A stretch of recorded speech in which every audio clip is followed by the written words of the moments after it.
అందరికీ నమస్కారం అండి. ఈరోజు మనం ఆంధ్రప్రదేశ్ విజయవాడ కృష్ణా డిస్టిక్ విజయవాడ దుర్గా మల్లేశ్వర స్వామి టెంపుల్ దగ్గర కనకదుర్గ అమ్మవారి దగ్గర చెంతన ఉన్నామండి.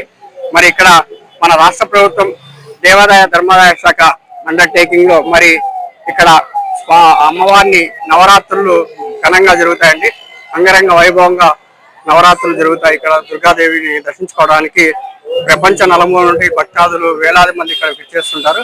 మరి యొక్క ఏర్పాట్లు అనేటువంటి రాష్ట్ర ప్రభుత్వము దేవాదాయ ధర్మాదాయ శాఖ మరి సంబంధిత అధికారులు కూడా అందరూ కూడా పర్యవేక్షణలో ఈ యొక్క ఏర్పాట్లు అత్యంత వైభవంగా ఈ యొక్క 22/9/2025 నుండి 2వ తేదీ 10వ నెల 2025 వరకు ఈ యొక్క ఉత్సవాలు అనేటువంటి ఘనంగా జరుగుతుంటాయి.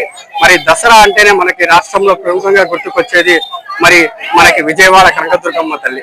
మరి విజయవాడ కనకదుర్గమ్మ తల్లికి దర్శించుకోవడానికి ప్రపంచ నలుమూలల నుండి కూడా అమ్మవారిని అలాగే దుర్గా మల్లేశ్వర స్వామిని దర్శించుకోవడానికి వేలాది లక్షలాది మంది మరి వస్తారు.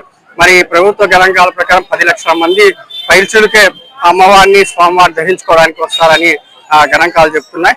దాంట్లో భాగంగా ఈ యొక్క ఏర్పాట్లు అనేటువంటివి చాలా కూడా మరి ప్రతి ఏటా అంగరంగ వైభవంగా జరిగేటువంటి ఈ యొక్క ఏర్పాట్లు ఈ సంవత్సరం 2025వ సంవత్సరం కూడా చాలా చాలా చక్కగా ఏర్పాట్లు, అలాగే ఇక్కడికి వచ్చేటువంటి ఎవరైతే భక్తాదులకి ఎటువంటి అసౌకర్యం లేకుండా సౌకర్యవంతంగా మరి ఇక్కడ వాటర్ బాటిల్ అయితేనేమి, అలాగే వారికి వచ్చిన తీర్థప్రసాదాలు అయితేనేమి అన్ని కూడా మన రాష్ట్ర ప్రభుత్వం అన్ని కూడా ఎక్కడా కూడా లోటుపాట్లు జరగకుండా ఏర్పాట్లు అనేటువంటి ఘనంగా చేస్తున్నటువంటి మనం చూస్తున్నాము.